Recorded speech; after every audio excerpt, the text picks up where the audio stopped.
ನಮಸ್ಕಾರ ಆಕಾಂಕ್ಷಿಗಳೇ. ಪ್ರಚಲಿತ ವಿದ್ಯಮಾನಗಳ ಈ ಹೈ ಈಲ್ಡ್ ಮಾಸ್ಟರ್ ಕ್ಲಾಸ್ ವಿಶ್ಲೇಷಣೆಗೆ ಸ್ವಾಗತ. ಇಂದು ನಾವು ಮೇ 2ರಿಂದ ಮೇ 5, 2026ರವರೆಗಿನ ಅತಿ ಪ್ರಮುಖ ಅಪ್ಡೇಟ್ಗಳನ್ನು ನೋಡಲಿದ್ದೇವೆ. ಮುಂಬರುವ ಸ್ಪರ್ಧಾತ್ಮಕ ಪರೀಕ್ಷೆಗಳಿಗೆ ತ್ವರಿತವಾಗಿ ರಿವಿಷನ್ ಮಾಡಲು ಇದು ಹೇಳಿ ಮಾಡಿಸಿದಂತಿದೆ. ಬನ್ನಿ, ತಡ ಮಾಡದೆ ಶುರು ಮಾಡೋಣ. ಇಂದಿನ ನಮ್ಮ ಅಜೆಂಡಾ ಇಲ್ಲಿದೆ.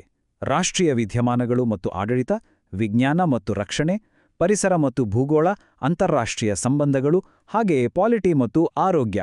ಮಾಹಿತಿಯನ್ನು ನೆನಪಿಟ್ಟುಕೊಳ್ಳಲು ಸುಲಭವಾಗುವಂತೆ ಈ 5 ವಿಭಾಗಗಳಲ್ಲಿ ವ್ಯವಸ್ಥಿತವಾಗಿ ವಿಂಗಡಿಸಲಾಗಿದೆ. ವಿಭಾಗ 1: ರಾಷ್ಟ್ರೀಯ ವಿದ್ಯಮಾನಗಳು ಮತ್ತು ಆಡಳಿತ.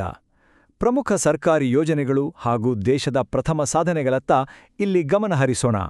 ಗವರ್ನೆನ್ಸ್ ಬಗ್ಗೆ ಮಾತಾಡುವಾಗ ರಾಜ್ಯದ ಪ್ರಥಮ ಸಾಧನೆಗಳು ತುಂಬಾನೇ ಇಂಪಾರ್ಟೆಂಟ್. ಕರ್ನಾಟಕ ಸರ್ಕಾರವು ದೇಶದಲ್ಲೇ ಮೊದಲ ಬಾರಿಗೆ ಗಿಗ್ ಕಾರ್ಮಿಕರಿಗಾಗಿ ಸಮಗ್ರ ಸಾರ್ವಜನಿಕ ಕುಂದುಕೊರತೆ ನಿವಾರಣಾ ವ್ಯವಸ್ಥೆ ಅಂದರೆ IPGRS ಪೋರ್ಟಲ್ ಅನ್ನು ಶುರು ಮಾಡಿದೆ. ಈಗಾಗಲೇ 12 ಲಕ್ಷ ಕಾರ್ಮಿಕರು ಇದರಲ್ಲಿ ರಿಜಿಸ್ಟರ್ ಆಗಿದ್ದಾರೆ. ದೂರುಗಳನ್ನು ಆಟೋಮ್ಯಾಟಿಕ್ ಆಗಿ ಆಂತರಿಕ ಸಮಿತಿಗಳಿಗೆ ರವಾನಿಸಲಾಗುತ್ತೆ. ಇತ್ತ ಕೇಂದ್ರ ಸರ್ಕಾರ 2026ರ ಪೌರತ್ವ ತಿದ್ದುಪಡಿ ನಿಯಮಗಳನ್ನು ಹೊರಡಿಸಿದೆ. ಇದರಿಂದ OCI ಅರ್ಜಿ ಪ್ರಕ್ರಿಯೆ ಸಂಪೂರ್ಣ ಡಿಜಿಟಲ್ ಆಗ್ತಾ ಇದೆ. ಜೊತೆಗೆ ಅಪ್ರಾಪ್ತ OCI ಅರ್ಜಿದಾರರು ಭಾರತೀಯ ಪಾಸ್ಪೋರ್ಟ್ ಜೊತೆಗೆ ಬೇರೆ ಯಾವುದೇ ದೇಶದ ಪಾಸ್ಪೋರ್ಟ್ ಇಟ್ಕೊಳ್ಳುವಂತಿಲ್ಲ ಅನ್ನೋ ಕಟ್ಟುನಿಟ್ಟಿನ ನಿಯಮ ತರಲಾಗಿದೆ. ಈಗ ಗ್ರಾಮೀಣ ಭಾರತದ ಆರ್ಥಿಕತೆಯನ್ನು ಬದಲಾಯಿಸುತ್ತಿರುವ ಸ್ವಾಮಿತ್ವ SVMITVಯನ್ನು ಯೋಜನೆಯನ್ನ ಹಂತ ಹಂತವಾಗಿ ನೋಡೋಣ. ಇದರ ಮೊದಲ ಗುರಿ ಹೈ ರೆಸಲ್ಯೂಷನ್ ಡ್ರೋನ್ ಬಳಸಿ ಹಳ್ಳಿಯ ವಸತಿ ಜಾಗಗಳನ್ನು ಮ್ಯಾಪ್ ಮಾಡುವುದು. ಎರಡನೇದಾಗಿ ಮನೆ ಮಾಲೀಕರಿಗೆ ರೆಕಾರ್ಡ್ ಆಫ್ ರೈಟ್ಸ್ ಅಂದರೆ ಕಾನೂನುಬದ್ಧ ಹಕ್ಕುಪತ್ರ ನೀಡುವುದು. ಮೂರನೇ ಸ್ಟೆಪ್, ಈ ಆಸ್ತಿಯನ್ನು ಬಳಸಿ ಗ್ರಾಮೀಣ ಜನರು ಬ್ಯಾಂಕ್ ಸಾಲ ಪಡೆಯಲು ಅವಕಾಶ ಮಾಡಿಕೊಡುವುದು. ಮತ್ತು ಅಂತಿಮವಾಗಿ ನಿಖರವಾದ ಮ್ಯಾಪಿಂಗ್ ಮೂಲಕ ಗ್ರಾಮ ಪಂಚಾಯತ್ ಅಭಿವೃದ್ಧಿ ಯೋಜನೆಗಳನ್ನು ಸುಧಾರಿಸುವುದು. ಅಹಮದಾಬಾದ್ನ IIM ಸಮೀಕ್ಷೆಯ ಪ್ರಕಾರ ಈ ಯೋಜನೆಯು ಗ್ರಾಮೀಣ ಆರ್ಥಿಕತೆಗೆ ದೊಡ್ಡ ಮಟ್ಟದ ಬೂಸ್ಟ್ ನೀಡುತ್ತಿದೆ. ಪ್ರಿಲಿಮ್ಸ್ ಪರೀಕ್ಷೆಯಲ್ಲಿ ಗ್ಯಾರಂಟಿ ಪ್ರಶ್ನೆಗಳಾಗಬಲ್ಲ ಕೆಲವು ತ್ವರಿತ ಅಪ್ಡೇಟ್ಗಳು ಇಲ್ಲಿದೆ. ವೇಗವಾಗಿ ನೋಡೋಣ.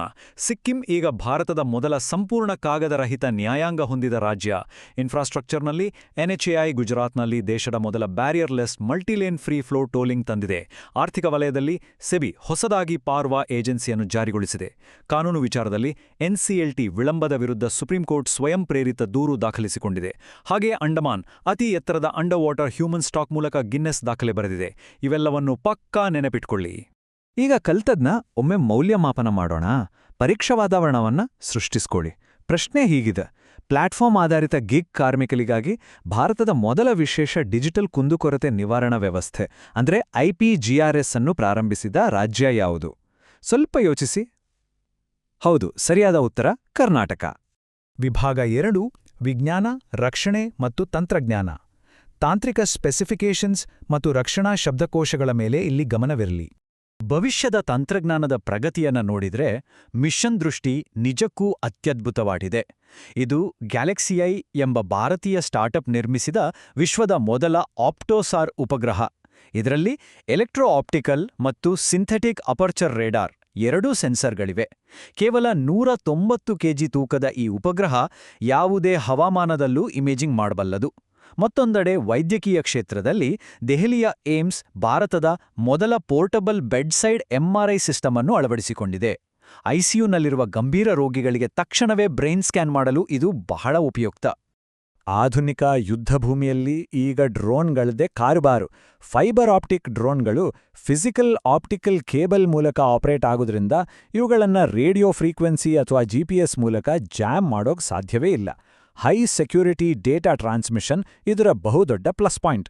ಅದೇ ಸಾಂಪ್ರದಾಯಿಕ ಡ್ರೋನ್ಗಳು ವೈರ್ಲೆಸ್ ಆಗಿರೋದ್ರಿಂದ ಎಲೆಕ್ಟ್ರಾನಿಕ್ ವಾರ್ಫೇರ್ನಲ್ಲಿ ಸುಲಭವಾಗಿ ಜಾಮ್ ಆಗ್ತವೆ.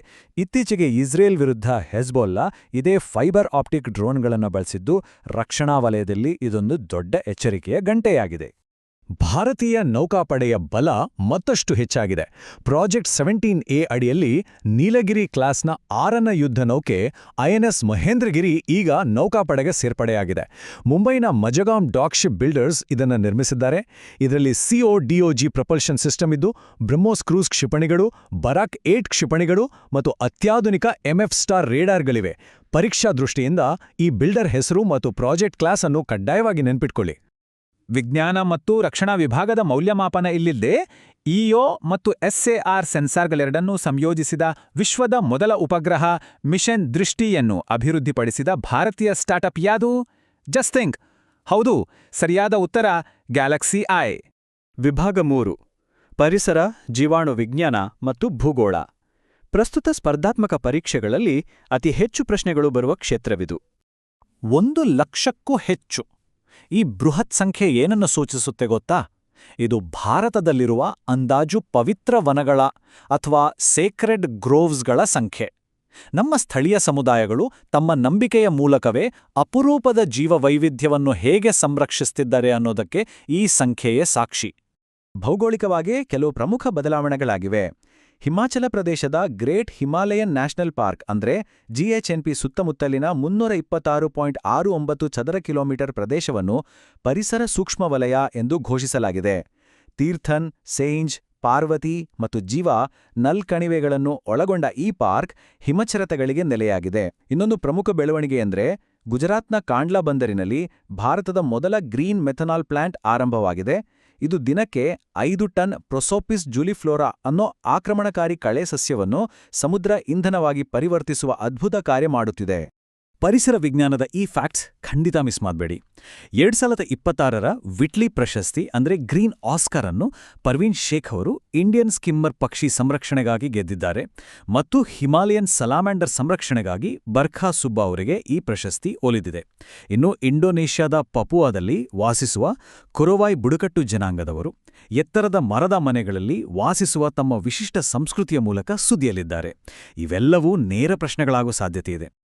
ಪರಿಸರ ವಿಭಾಗದ ಟೆಸ್ಟ್ ಪ್ರಶ್ನೆ: ಕಾಂಡ್ಲಾದಲ್ಲಿರುವ ಭಾರತದ ಮೊದಲ ಗ್ರೀನ್ ಮೆಥನಾಲ್ ಪ್ಲಾಂಟ್ ಯಾವ ನಿರ್ದಿಷ್ಟ ಆಕ್ರಮಣಕಾರಿ ಕಳೆ ಸಸ್ಯವನ್ನು ಸಮುದ್ರ ಇಂಧನವಾಗಿ ಪರಿವರ್ತಿಸುತ್ತದೆ? ಸ್ವಲ್ಪ ಸಮಯ ತೆಗೆದುಕೊಳ್ಳಿ. ಆ ವೈಜ್ಞಾನಿಕ ಹೆಸರು ನೆನಪಿಗೆ ಬರ್ತಿದೆಯಾ? ಖಂಡಿತ. ಸರಿಯಾದ ಉತ್ತರ ಪ್ರೊಸೋಪಿಸ್ ಜುಲಿಫ್ಲೋರಾ. ವಿಭಾಗ 4 ಅಂತಾರಾಷ್ಟ್ರೀಯ ಸಂಬಂಧಗಳು ಮತ್ತು ಸೂಚ್ಯಂಕಗಳು. ಸಿವಿಲ್ ಸರ್ವಿಸ್ ಪಠ್ಯಕ್ರಮದಲ್ಲಿ ಇದೊಂದು ಅತ್ಯಂತ ಪ್ರಮುಖ ಸ್ತಂಭ. ಜಾಗತಿಕ ರ್ಯಾಂಕಿಂಗ್ಸ್ ಅನ್ನು ಹಂತ ಹಂತವಾಗಿ ನೋಡೋಣ. 2026ರ ವಿಶ್ವ ಪತ್ರಿಕಾ ಸ್ವಾತಂತ್ರ್ಯ ಸೂಚ್ಯಂಕದಲ್ಲಿ 180 ದೇಶಗಳ ಪೈಕಿ ಭಾರತ 157ನೇ ಸ್ಥಾನದಲ್ಲಿದೆ. ನಾರ್ವೆ ಮೊದಲ ಸ್ಥಾನದಲ್ಲಿದೆ. ಭೂರಾಜಕೀಯವಾಗಿ ಚೀನಾ ಆಫ್ರಿಕಾದ ಎಲ್ಲಾ 53 ದೇಶಗಳಿಗೆ ಶೂನ್ಯ ಸುಂಕ ನೀತಿಯನ್ನು ವಿಸ್ತರಿಸಿ ತನ್ನ ಪ್ರಾಬಲ್ಯ ಹೆಚ್ಚಿಸುತ್ತಿದೆ. ಮಿಲಿಟರಿ ಮಟ್ಟದಲ್ಲಿ ಭಾರತ ಕಾಂಬೋಡಿಯಾ ನಡುವೆ ಸಿಎನ್ಬ್ಯಾಕ್ಸ್ 2 ಸಮರಾಭ್ಯಾಸ ನಡೆಯುತ್ತಿದೆ. ಜೊತೆಗೆ ಮೇ 1ರ ಅಂತಾರಾಷ್ಟ್ರೀಯ ಕಾರ್ಮಿಕರ ದಿನದ ಈ ವರ್ಷದ ಥೀಮ್ ಆರೋಗ್ಯಕರ ಮಾನಸಿಕ ಸಾಮಾಜಿಕ ಕೆಲಸದ ವಾತಾವರಣವನ್ನು ಖಚಿತಪಡಿಸುವುದು. ಮೇ ತಿಂಗಳಲ್ಲಿ ಭಾರತದ ರಾಜತಾಂತ್ರಿಕ ಕ್ಯಾಲೆಂಡರ್ ಸಿಕ್ಕಾಪಟ್ಟೆ ಬ್ಯುಸಿಯಾಗಿದೆ. ಪ್ರಧಾನಿ ಮತ್ತು ವಿದೇಶಾಂಗ ಸಚಿವರು ಬ್ರಿಕ್ಸ್ ಕ್ವಾಡ್ ನಾಯಕರೊಂದಿಗೆ ನಿರಂತರ ಸಂಪರ್ಕದಲ್ಲಿದ್ದಾರೆ. ಆರ್ಥಿಕ ದೃಷ್ಟಿಯಿಂದ ನೋಡಿದ್ರೆ ಜಾಗತಿಕ ತೈಲ ಮಾರುಕಟ್ಟೆಯಲ್ಲಿ ದೊಡ್ಡ ಬದಲಾವಣೆಯಾಗಿದೆ. ಒಪೆಕ್ ಪ್ಲಸ್ ದೇಶಗಳು ಜೂನ್ನಿಂದ ದಿನಕ್ಕೆ 1,88,000 ಬ್ಯಾರೆಲ್ ತೈಲ ಉತ್ಪಾದನೆ ಹೆಚ್ಚಿಸಲು ನಿರ್ಧರಿಸಿವೆ. ಆದರೆ ಆಶ್ಚರ್ಯದ ವಿಚಾರ ಅಂದರೆ UAE ಈ ಗುಂಪಿನಿಂದ ಇದ್ದಕ್ಕಿದ್ದಂತೆ ಹೊರಬಂದಿದೆ. ಇದು ಪಶ್ಚಿಮ ಏಷ್ಯಾದ ಆರ್ಥಿಕ ರಾಜಕೀಯದಲ್ಲಿ ದೊಡ್ಡ ಇಂಪ್ಯಾಕ್ಟ್ ಮಾಡಲಿದೆ. ಇದೊಂದು ನಿರ್ಣಾಯಕ ಚೆಕ್ ಪಾಯಿಂಟ್. ಪ್ರಶ್ನೆ ಹೀಗಿದೆ: ರಿಪೋರ್ಟರ್ಸ್ ವಿತೌಟ್ ಬಾರ್ಡರ್ಸ್ ಸಂಸ್ಥೆ ಪ್ರಕಟಿಸಿದ 2026ರ ವಿಶ್ವ ಪತ್ರಿಕಾ ಸ್ವಾತಂತ್ರ್ಯ ಸೂಚ್ಯಂಕದಲ್ಲಿ ಭಾರತದ ಸ್ಥಾನ ಎಷ್ಟು? ಸರಿಯಾದ ಉತ್ತರವನ್ನು ಸ್ಪಷ್ಟವಾಗಿ ನೆನಪಿಡಿ, ಅದು 157ನೇ ಸ್ಥಾನ. ಅಂತಿಮ ವಿಭಾಗ: ರಾಜಕೀಯ, ಆರೋಗ್ಯ ಮತ್ತು ಸಮಾಜ. ಸಾಂವಿಧಾನಿಕ ತೀರ್ಪುಗಳು ಮತ್ತು ಸಾರ್ವಜನಿಕ ಆರೋಗ್ಯ ಯೋಜನೆಗಳ ಮೇಲೆ ಇಲ್ಲಿ ಬೆಳಕು ಚೆಲ್ಲಲಿದ್ದೇವೆ. ಸುಪ್ರೀಂ ಕೋರ್ಟ್ನ ಮಹತ್ವದ ತೀರ್ಪುಗಳನ್ನ ಗಮನಿಸಿದ್ರೆ, ಯಾರಾದ್ರೂ ಬಲವಂತವಾಗಿ ಆಸಿಡ್ ಕುಡಿಸಿದ್ರೆ ಅವರನ್ನು ಈಗ RPWD ಕಾಯ್ದೆ 2016ರ ಅಡಿಯಲ್ಲಿ ಆಸಿಡ್ ದಾಳಿ ಸಂತ್ರಸ್ತರು ಅಂತಲೇ ಪರಿಗಣಿಸಿ ಸೌಲಭ್ಯ ನೀಡಬೇಕು ಎಂದು ಕೋರ್ಟ್ ಹೇಳಿದೆ. ಹಾಗೆಯೇ ಸರಿಯಾದ ಸರ್ಟಿಫಿಕೇಟ್ ಇಲ್ಲದೆ ಟ್ರಾನ್ಸ್ಜೆಂಡರ್ ಕಾಯ್ದೆಯಡಿ ಸೌಲಭ್ಯ ದುರ್ಬಳಕೆ ಆಗುವ ಬಗ್ಗೆ ಎಚ್ಚರಿಕೆ ನೀಡಿದೆ. ಆರೋಗ್ಯ ಕ್ಷೇತ್ರಕ್ಕೆ ಬಂದ್ರೆ, ಕೇಂದ್ರ ಸರ್ಕಾರ ಮಕ್ಕಳ ಮಧುಮೇಹ ಆರೈಕೆಗಾಗಿ ಮೊದಲ ರಾಷ್ಟ್ರೀಯ ಚೌಕಟ್ಟನ್ನು ಜಾರಿಗೆ ತಂದಿದೆ. ಮಧುಮೇಹದ ಮುನ್ಸೂಚನೆಗಳನ್ನು ಗುರುತಿಸಲು 4T ಜಾಗೃತಿ ಮೂಡಿಸಲಾಗುತ್ತಿದೆ: ಟಾಯ್ಲೆಟ್, ಥರ್ಸ್ಟಿ, ಟಯರ್ಡ್ ಮತ್ತು ಥಿನ್ನರ್. ಇದೇ ವೇಳೆ WHO ವರದಿಯಂತೆ ಭಾರತದಲ್ಲಿ ಹೆಪಟೈಟಿಸ್ ಸಾವುಗಳು ಅತಿ ಹೆಚ್ಚಾಗಿವೆ ಹಾಗೂ ಕೇವಲ A, B ಮತ್ತು D ಪ್ರಕಾರಗಳಿಗೆ ಮಾತ್ರ ಲಸಿಕೆ ಲಭ್ಯವಿದೆ ಅನ್ನೋದನ್ನ ಗಮನಿಸಬೇಕು. 107. ಈ ಸಂಖ್ಯೆಯನ್ನು ನಾವು ವಸ್ತುನಿಷ್ಠವಾಗಿ ನೋಡೋಣ. ಇದು ತಮಿಳುನಾಡಿನ ಇತ್ತೀಚಿನ ವಿಧಾನಸಭಾ ಚುನಾವಣೆಯಲ್ಲಿ ನಟ ವಿಜಯವರ ಹೊಸ ಪಕ್ಷ ಟಿವಿಕೆ ಗೆದ್ದ ಸ್ಥಾನಗಳ ಸಂಖ್ಯೆ. ಗಮನಾರ್ಹವಾಗಿ ಈ ಪಕ್ಷವು 35% ಮತ ಹಂಚಿಕೆಯನ್ನು ಪಡೆದುಕೊಂಡಿದೆ. ಸ್ಪರ್ಧಾತ್ಮಕ ಪರೀಕ್ಷೆಗಳಿಗೆ ಇಂತಹ ಪ್ರಮುಖ ರಾಜಕೀಯ ಬೆಳವಣಿಗೆಗಳ ದತ್ತಾಂಶವು ಮುಖ್ಯವಾಗತ್ತೆ. ಇಂದಿನ ಮಾಸ್ಟರ್ ಕ್ಲಾಸ್ನ ಅಂತಿಮ ಪ್ರಶ್ನೆ: ಮಕ್ಕಳ ಮಧುಮೇಹದ ಹೊಸ ರಾಷ್ಟ್ರೀಯ ಚೌಕಟ್ಟಿನ ಅಡಿಲಿ ಮುನ್ಸೂಚನೆಯ ಚಿಹ್ನೆಗಳಾದ 4Tಗಳ ಅರ್ಥವೇನು? ಸರಿಯಾದ ಉತ್ತರ ಟಾಯ್ಲೆಟ್, ಥರ್ಸ್ಟಿ, ಟಯರ್ಡ್ ಮತ್ತು ಥಿನ್ನರ್. ಈ ಎಲ್ಲ ಮಾಹಿತಿಗಳು ಕೇವಲ ಎಕ್ಸಾಮ್ಗಷ್ಟೇ ಅಲ್ಲ, ನಮ್ಮ ಸುತ್ತಮುತ್ತ ನಡೆಯುತ್ತಿರುವ ಬದಲಾವಣೆಗಳನ್ನು ಅರ್ಥ ಮಾಡಿಕೊಳ್ಳಲು ಬಹುಮುಖ್ಯ.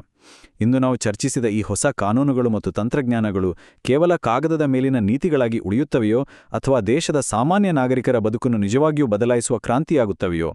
ಯೋಚಿಸಿ. ನಿಮ್ಮ ಸಿದ್ಧತೆ ಹೀಗೆಯೇ ಚುರುಕಾಗಿರಲಿ. ಮುಂದಿನ ವಿಶೇಷ ವಿಶ್ಲೇಷಣೆಯಲ್ಲಿ ಮತ್ತೆ ಭೇಟಿಯಾಗೋಣ. ಮುಂಬರುವ ಕೆಪಿಎಸ್ಸಿ ಮತ್ತು ಯುಪಿಎಸ್ಸಿ ಪರೀಕ್ಷೆಗಳಿಗೆ ಬೇಕಾದ ಅತ್ಯಂತ ಪ್ರಮುಖ ರಾಷ್ಟ್ರೀಯ ಹಾಗೂ ಅಂತಾರಾಷ್ಟ್ರೀಯ ಬೆಳವಣಿಗೆಗಳನ್ನು ನಾವಿಂದು ಆಳವಾಗಿ ಅರ್ಥಮಾಡಿಕೊಳ್ಳಲಿದ್ದೇವೆ. ಬನ್ನಿ ನೇರವಾಗಿ ವಿಷಯಕ್ಕೆ ಹೋಗೋಣ. ಸರಿ, ವಿಭಾಗ 1: ರಾಷ್ಟ್ರೀಯ ನೀತಿಗಳು ಮತ್ತು ಯೋಜನೆಗಳು. ಶುರು ಮಾಡೋಣ. ಮೊದಲ ಪ್ರಶ್ನೆ ಇಲ್ಲಿದೆ, ಸ್ವಕ್ಕ ಗಮನವಿಟ್ಟು ನೋಡಿ. ಇತ್ತೀಚಿನ ಪ್ರಮುಖ ಸಾಮಾಜಿಕ ಆರ್ಥಿಕ ಯೋಜನೆಗಳು ಹಾಗೂ ಸುಪ್ರೀಂ ಕೋರ್ಟ್ನ ಮಹತ್ವದ ತೀರ್ಪುಗಳ ಬಗ್ಗೆ ಇಲ್ಲಿದೆ. ಹೇಳಿಕೆ ಎ ಕರ್ನಾಟಕದ ಹೊಸ ಗಿಗ್ ಕಾರ್ಮಿಕರ ಪೋರ್ಟಲ್ ಬಗ್ಗೆ ಹೇಳುತ್ತದೆ.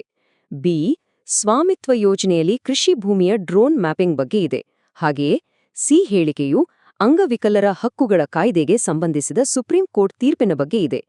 ಸ್ವಲ್ಪ ಯೋಚಿಸಿ, ಇದರಲ್ಲಿ ಯಾವುದು ಸರಿ ಇರ್ಬೋದು? ಉತ್ತರ ನೋಡೋಣ ಬನ್ನಿ. ಇಲ್ಲಿ ನಿಜಕ್ಕೂ ಒಂದು ಸಣ್ಣ ಟ್ರ್ಯಾಪ್ ಇತ್ತು. ಅದೇ ಹೇಳಿಕೆ ಬಿ. ಸ್ವಾಮಿತ್ವ ಯೋಜನೆಯು ಡ್ರೋನ್ ತಂತ್ರಜ್ಞಾನವನ್ನು ಬಳಸುವುದು ನಿಜ, ಆದರೆ ಅದು ಕೃಷಿ ಭೂಮಿಯನ್ನಲ್ಲ, ಕೇವಲ ಗ್ರಾಮೀಣ ವಸತಿ ಪ್ರದೇಶಗಳನ್ನು ಮಾತ್ರ ಮ್ಯಾಪ್ ಮಾಡ್ತದೆ. ಇನ್ನು ಸುಪ್ರೀಂ ಕೋರ್ಟ್ ವಿಚಾರಕ್ಕೆ ಬಂದ್ರೆ ಇದು ನಿಜಕ್ಕೂ ಐತಿಹಾಸಿಕ ತೀರ್ಪು. ಆರ್ಟಿಕಲ್ 142ರ ಅಡಿಯಲ್ಲಿ ತನ್ನ ಪರಮಾಧಿಕಾರವನ್ನು ಬಳಸಿ ಬಲವಂತವಾಗಿ ಆಸಿಡ್ ಕುಡಿಸಲ್ಪಟ್ಟ ಸಂತ್ರಸ್ತರನ್ನು ಅಂಗವಿಕಲರ ಹಕ್ಕುಗಳ ಕಾಯ್ದೆ 2016ರ ವ್ಯಾಪ್ತಿಗೆ ಸೇರಿಸಿದೆ. ಉಳಿದ ಕೆಲವು ಪ್ರಮುಖ ರಾಷ್ಟ್ರೀಯ ಸುದ್ದಿಗಳ ತ್ವರಿತ ಸಾರಾಂಶ ಇಲ್ಲಿದೆ ನೋಡಿ. ತಮಿಳುನಾಡು ಚುನಾವಣೆಯಲ್ಲಿ ವಿಜಯ್ ಅವರ ಟಿವಿಕೆ ಪಕ್ಷ 107 ಸ್ಥಾನಗಳನ್ನು ಗೆದ್ದಿರುವುದು ದೊಡ್ಡ ಸುದ್ದಿ. ಹಾಗೆಯೇ ಸಿಕ್ಕಿಂ ಈಗ ಭಾರತದ ಮೊದಲ ಸಂಪೂರ್ಣ ಕಾಗದರಹಿತ ರಾಜ್ಯ ನ್ಯಾಯಾಂಗ ವ್ಯವಸ್ಥೆಯಾಗಿದೆ. ಇದು ಖಂಡಿತ ನೆನಪಿಡಬೇಕಾದ ಅಂಶ. ಜೊತೆಗೆ ಹೆದ್ದಾರಿ ಪ್ರಾಧಿಕಾರವು ಗುಜರಾತ್ನಲ್ಲಿ ಮೊದಲ ಬಾರಿಗೆ ತಡೆರಹಿತ ಅಂದ್ರೆ multi lane free flow tolling ವ್ಯವಸ್ಥೆಯನ್ನು ಜಾರಿಗೆ ತಂದಿದೆ. ಪರೀಕ್ಷೆಯ ದೃಷ್ಟಿಯಿಂದ ಈ ಪ್ರತಿಯೊಂದು ಪಾಯಿಂಟ್ ಕೂಡ ಬಹಳ ಮುಖ್ಯ. ಮುಂದಿನ ವಿಭಾಗಕ್ಕೆ ಹೋಗೋಣ. ವಿಭಾಗ 2: ವಿಜ್ಞಾನ ಮತ್ತು ತಂತ್ರಜ್ಞಾನ. ಪ್ರಿಲಿಮ್ಸ್ ಹಂತಕ್ಕೆ ಇದು ಅತ್ಯಂತ ಸ್ಕೋರಿಂಗ್ ಮತ್ತು ನಿರ್ಣಾಯಕ. ಎರಡನೇ ಪ್ರಶ್ನೆ ಇಲ್ಲಿದೆ.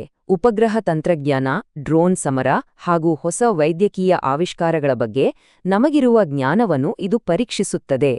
ಮಿಷನ್ ದೃಷ್ಟಿ ಪ್ರಪಂಚದ ಮೊದಲ ಆಪ್ಟೋಸಾರ್ ಉಪಗ್ರಹವೆಂದು ಹೇಳಿಕೆ ಹೇಳುತ್ತದೆ. ಹೇಳಿಕೆ ಬಿ ಫೈಬರ್ ಆಪ್ಟಿಕ್ ಡ್ರೋನ್ಗಳ ರೇಡಿಯೋ ಫ್ರೀಕ್ವೆನ್ಸಿ ಜಾಮಿಂಗ್ ಬಗ್ಗೆ ಇದೆ ಮತ್ತು ಹೇಳಿಕೆ ಸಿ ಏಮ್ಸ್ ಆಸ್ಪತ್ರೆಯಲ್ಲಿ ಅಳವಡಿಸಲಾದ ಪೋರ್ಟಬಲ್ ಎಂಆರ್ಐ ಯಂತ್ರದ ಬಗ್ಗೆ ಇದೆ. ಯಾವುದು ಸರಿಯಾದ ಹೇಳಿಕೆ? ವಿಶ್ಲೇಷಿಸಿ. ಇದರ ಹಿಂದಿನ ಅಸಲಿ ತಂತ್ರಜ್ಞಾನ ಏನು ಗೊತ್ತಾ?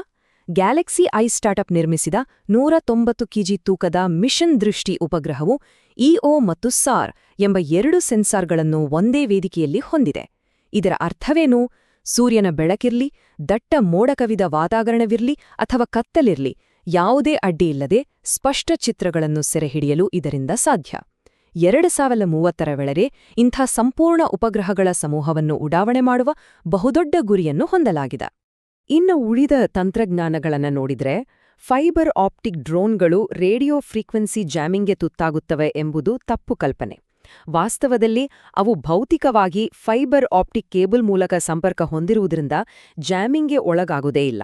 ಮತ್ತೊಂದೆಡೆ ನವದೆಹಲಿಯ ಏಮ್ಸ್ ಆಸ್ಪತ್ರೆಯಲ್ಲಿ ಹೈಪರ್ ಫೈನ್ ಸ್ವೂಪ್ ಎಂಬ ಪೋರ್ಟಬಲ್ ಎಂಆರ್ಐ ಯಂತ್ರವನ್ನು ತೀವ್ರ ನಿಗಾ ಘಟಕದ ಅಂದರೆ ಐಸಿಯು ರೋಗಿಗಳಿಗಾಗಿ ಅಳವಡಿಸಲಾಗಿದೆ. ಬೆಡ್ ಬಳಿಯೇ ಬಂದು ಎಂಆರ್ಐ ಮಾಡುವ ಈ ವ್ಯವಸ್ಥೆ ನಿಜಕ್ಕೂ ವೈದ್ಯಕೀಯ ಕ್ಷೇತ್ರದಲ್ಲಿ ಒಂದು ಕ್ರಾಂತಿ. ವಿಜ್ಞಾನ ಮತ್ತು ತಂತ್ರಜ್ಞಾನದ ಈ ತ್ವರಿತ ಸಾರಾಂಶವನ್ನು ಒಮ್ಮೆ ಕಣ್ಣಾಡಿಸಿ. ಪ್ರಾಜೆಕ್ಟ್ 17A ಅಡಿಯಲ್ಲಿ ನಿರ್ಮಾಣವಾದ 6ನೇ ನೌಕೆ ಐಎನ್ಎಸ್ ಮಹೇಂದ್ರಗಿರಿ. ಇನ್ನೊಂದು ಅತ್ಯಂತ ಪ್ರಮುಖ ವೈದ್ಯಕೀಯ ಅಂಶವೆಂದರೆ ಹೆಪಟೈಟಿಸ್ ಎ, ಬಿ ಮತ್ತು ಡಿಗೆ ಲಸಿಕೆಗಳಿವೆ, ಆದರೆ ಹೆಪಟೈಟಿಸ್ ಸಿ ಮತ್ತು ಇ ವೈರಸ್ಗಳಿಗೆ ಪ್ರಸ್ತುತ ಯಾವುದೇ ಲಸಿಕೆಗಳಿಲ್ಲ. ಇದು ಕನ್ಫ್ಯೂಸ್ ಮಾಡುವಂತಹ ಪ್ರಶ್ನೆ, ನೆನ್ಪಿರ್ಲಿ. ಜೊತೆಗೆ ಆಸ್ಕರ್ ಪ್ರಶಸ್ತಿಯ ಹೊಸ ನಿಯಮಗಳ ಪ್ರಕಾರ ಎಐ ನಟರು ಮತ್ತು ಬರಹಗಾರರಿಗೆ ಅವಕಾಶವಿಲ್ಲ, ಆದರೆ ವಿಎಫ್ಎಕ್ಸ್ ಬೆಂಬಲವನ್ನು ಮಾತ್ರ ಅನುಮತಿಸಲಾಗಿದೆ. ಸರಿ, ಈಗ ನಮ್ಮ ಗಮನವನ್ನು ಜಾಗತಿಕ ಮಟ್ಟದತ್ತ ಹರಿಸೋಣ. ವಿಭಾಗ 3 ಅಂತಾರಾಷ್ಟ್ರೀಯ ವಿದ್ಯಮಾನಗಳು. 3ನೇ ಪ್ರಶ್ನೆಯನ್ನು ಏಕಾಗ್ರತೆಯಿಂದ ಗಮನಿಸಿ. ಜಾಗತಿಕ ಸೇನಾ ಸಮರಾಭ್ಯಾಸ, ತೈಲ ಒಕ್ಕೂಟ ಮತ್ತು ಆಫ್ರಿಕಾ ಜೊತೆಗಿನ ಚೀನಾದ ವ್ಯಾಪಾರ ನೀತಿಯ ಬಗ್ಗೆ ಈ ಪ್ರಶ್ನೆ ಇದೆ. ಸಿನ್ಬ್ಯಾಕ್ಸ್ 2 ಸಮರಾಭ್ಯಾಸ, ಒಪೆಕ್ ಪ್ಲಸ್ನಿಂದ ಯುಎಇಯ ನಿರ್ಧಾರ ಮತ್ತು ಚೀನಾದ ಝೀರೋ ಟ್ಯಾರಿಫ್ ನೀತಿ, ಇವುಗಳಲ್ಲಿ ಯಾವ ಹೇಳಿಕೆಗಳು ನಿಖರವಾಗಿವೆ ಎಂದು ಗುರುತಿಸಿ. ಇಲ್ಲಿ ಹೇಳಿಕೆ ಬಿ ಒಂದು ದೊಡ್ಡ ಟ್ರ್ಯಾಪ್ ಆಗಿತ್ತು. ಒಪೆಕ್ ಪ್ಲಸ್ ತೈಲ ಉತ್ಪಾದನೆಯ ಕೋಟಾವನ್ನು ಹೆಚ್ಚಿಸಿದ್ದು ನಿಜವೇ, ಆದರೆ ಯುಎಇ ಈ ಒಕ್ಕೂಟಕ್ಕೆ ಮರುಸೇರ್ಪಡೆಯಾಗಿಲ್ಲ, ಬದಲಾಗಿ ಅಚ್ಚರಿಯ ರೀತಿಯಲ್ಲಿ ಹೊರಬಂದಿದೆ. ಇದು ತೈಲ ಮಾರುಕಟ್ಟೆಯಲ್ಲಿನ ದೊಡ್ಡ ಬಿಕ್ಕಟ್ಟು. ಹಾಗೆಯೇ ಸಿನ್ಬ್ಯಾಕ್ಸ್ 2 ಎಂಬುದು ಭಾರತ ಮತ್ತು ಕಾಂಬೋಡಿಯಾ ಸೇನೆಯ ನಡುವಿನ ಭಯೋತ್ಪಾದನಾ ನಿಗ್ರಹ ಕಾರ್ಯಾಚರಣೆ. ಭಾರತದ ರಾಜತಾಂತ್ರಿಕ ಹೆಜ್ಜೆಗಳನ್ನು ಗಮನಿಸಿದರೆ ಈ ಮೇ ತಿಂಗಳಿನಲ್ಲಿ ಬ್ರಿಕ್ಸ್, ಕ್ವಾಡ್, ಆಫ್ರಿಕನ್ ನಾಯಕರು ಹಾಗೂ ಯುರೋಪಿಯನ್ ಭೇಟಿಗಳ ಮೂಲಕ ಭಾರತ ತನ್ನ ಜಾಗತಿಕ ಪ್ರಭಾವವನ್ನು ಅದ್ಭುತವಾಗಿ ವಿಸ್ತರಿಸುತ್ತಿದೆ. ಜಾಗತಿಕ ಮಟ್ಟದ ಮತ್ತಷ್ಟು ಪ್ರಮುಖ ಫ್ಯಾಕ್ಟ್ಸ್ ಇಲ್ಲಿವೆ. ವಿಶ್ವ ಪತ್ರಿಕಾ ಸ್ವಾತಂತ್ರ್ಯ ಸೂಚ್ಯಂಕದಲ್ಲಿ ಭಾರತವು 180 ದೇಶಗಳ ಪೈಕಿ 157ನೇ ಸ್ಥಾನಕ್ಕೆ ಕುಸಿದಿದೆ ಎಂಬುದು ಕಳವಳಕಾರಿ ಸಂಗತಿ. ಹಾಗೆಯೇ ಇಂಡೋನೇಷ್ಯಾದ ಪಪುವಾದಲ್ಲಿ ವಾಸಿಸುವ ಕುರೋವಾಯಿ ಬುಡಕಟ್ಟು ಜನಾಂಗದವರ ಬಗ್ಗೆ ಇದ್ದ ನರಭಕ್ಷಕತೆಯ ಕಥೆಗಳೆಲ್ಲ ಈಗ ಸುಳ್ಳು ಎಂದು ಸಾಬೀತಾಗಿದೆ. ಮರಗಳ ಮೇಲೆ ವಾಸಿಸುವ ಈ ವಿಶಿಷ್ಟ ಸಮುದಾಯದ ನೈಜ ಚಿತ್ರಣ ಈಗ ಜಗತ್ತಿಗೆ ಸಿಕ್ಕಿದೆ. ಕಾರ್ಮಿಕರ ದಿನಾಚರಣೆಯನ್ನು ಭಾರತದಲ್ಲಿ ಮೊದಲ ಬಾರಿಗೆ 1923ರಲ್ಲಿ ಚೆನ್ನೈನಲ್ಲಿ ಆಚರಿಸಲಾಯಿತು ಅನ್ನೋದು ಗೊತ್ತಿರ್ಲಿ. ಬನ್ನಿ ಇಂದಿನ ನಮ್ಮ ಕೊನೆಯ ವಿಭಾಗಕ್ಕೆ ಕಾಲಿಡೋಣ. ವಿಭಾಗ 4 ಪರಿಸರ ಮತ್ತು ಜೀವವೈವಿಧ್ಯ. ಯುಪಿಎಸ್ಸಿ ಆಗಲಿ ಅಥವಾ ಕೆಪಿಎಸ್ಸಿ ಆಗಲಿ, ಪರಿಸರ ವಿಜ್ಞಾನದ ತೂಕ ಯಾವಾಗ್ಲೂ ಹೆಚ್ಚಿರ್ತದೆ. ಈ 4ನೇ ಪ್ರಶ್ನೆಯನ್ನು ಸೂಕ್ಷ್ಮವಾಗಿ ಓದಿ. ಅಂಡಮಾನ್ ದ್ವೀಪದಲ್ಲಿನ ಹೊಸ ಸಾಗರ ದಾಖಲೆಗಳು, ಆಕ್ರಮಣಕಾರಿ ಕಳೆ ಸಸ್ಯಗಳಿಂದ ತಯಾರಾಗ್ತಿರುವ ಗ್ರೀನ್ ಮೆಥನಾಲ್ ಮತ್ತು ಗ್ರೇಟ್ ಹಿಮಾಲಯನ್ ನ್ಯಾಷನಲ್ ಪಾರ್ಕ್ನ ಭೌಗೋಳಿಕ ಸ್ಥಾನ. ಈ ಹೇಳಿಕೆಗಳಲ್ಲಿ ಯಾವುದು ಸರಿ, ಯಾವುದು ತಪ್ಪು ಎಂದು ಪತ್ತೆಹಚ್ಚಿ. ವಾಸ್ತವಾಂಶಗಳು ಏನೆಂದು ನೋಡೋಣ. ಅಂಡಮಾನ್ ದ್ವೀಪದಲ್ಲಿ ಬರೋಬ್ಬರಿ 200 ಸ್ಕೂಬಾ ಡೈವರ್ಗಳು ಕಡಲಾಳದಲ್ಲಿ ಬೃಹತ್ ತ್ರಿವರ್ಣ ಧ್ವಜವನ್ನು ಹಾರಿಸಿ, ಜೊತೆಗೆ 14 ಮನುಷ್ಯರ ಸರಪಳಿ ರಚಿಸಿ 2 ಗಿನ್ನೆಸ್ ದಾಖಲೆಗಳನ್ನು ಬರೆದಿದ್ದಾರೆ. ಇದು ಎಂಥ ಅದ್ಭುತ ಸಾಧನೆ ಅಲ್ವೇ? ಆದ್ರೆ 3ನೇ ಹೇಳಿಕೆಯಲ್ಲಿ ಒಂದು ಟ್ವಿಸ್ಟ್ ಇತ್ತು. ಗ್ರೇಟ್ ಹಿಮಾಲಯನ್ ನ್ಯಾಷನಲ್ ಪಾರ್ಕ್ ಇರುವುದು ಹಿಮಾಚಲ ಪ್ರದೇಶದಲ್ಲಿ ಹೊರತು ಉತ್ತರಾಖಂಡದಲ್ಲಲ್ಲ. ಮತ್ತು ಹೌದು, ಗುಜರಾತ್ನ ಕಚ್ನಲ್ಲಿ ಬೆಳೆದಿರುವ ಆಕ್ರಮಣಕಾರಿ ಕಳೆಯಿಂದ ಜೈವಿಕ ಇಂಧನ ಅಂದ್ರೆ ಹಸಿರು ಮೆಥನಾಲ್ ಅನ್ನು ಯಶಸ್ವಿಯಾಗಿ ತಯಾರಿಸಲಾಗುತ್ತಿದೆ. ಪರಿಸರ ವಿಭಾಗದ ಈ ಕೊನೆಯ ತ್ವರಿತ ಸಾರಾಂಶವನ್ನು ಮಿಸ್ ಮಾಡಬೇಡಿ. ಗ್ರೀನ್ ಆಸ್ಕರ್ ಎಂದೇ ಖ್ಯಾತವಾದ ವಿಟ್ಲಿ ಪ್ರಶಸ್ತಿಯನ್ನು ಇಂಡಿಯನ್ ಸ್ಕಿಮ್ಮರ್ ಪಕ್ಷಿಯ ಸಂರಕ್ಷಣೆಗಾಗಿ ಪರ್ವೀನ್ ಶೇಖ್ ಅವರಿಗೆ ನೀಡಲಾಗಿದೆ. ಇನ್ನೊಂದು ಪ್ರಮುಖ ಅಂಶ, ನಮ್ಮ ದೇಶದ ವಿವಿಧ ಭಾಗಗಳಲ್ಲಿರುವ ಪವಿತ್ರ ವನಗಳನ್ನು ಬೇರೆ ಬೇರೆ ಹೆಸರುಗಳಿಂದ ಕರೆಯುತ್ತಾರೆ. ಕರ್ನಾಟಕದಲ್ಲಿ ದೇವರಕಾಡು, ಕೇರಳದಲ್ಲಿ ಕಾವು, ರಾಜಸ್ಥಾನದಲ್ಲಿ ಒರ್ಯಾನ್ಸ್ ಮತ್ತು ಉತ್ತರಾಖಂಡಲ್ಲಿ ಬುಗ್ಯಾಲ್. ಹೊಂದಿಸಿ ಬರೆಯಿರಿ ಪ್ರಶ್ನೆಗಳಲ್ಲಿ ಇವು ಖಂಡಿತ ಬರಬಹುದು, ನೆನಪಿಟ್ಟುಕೊಳ್ಳಿ.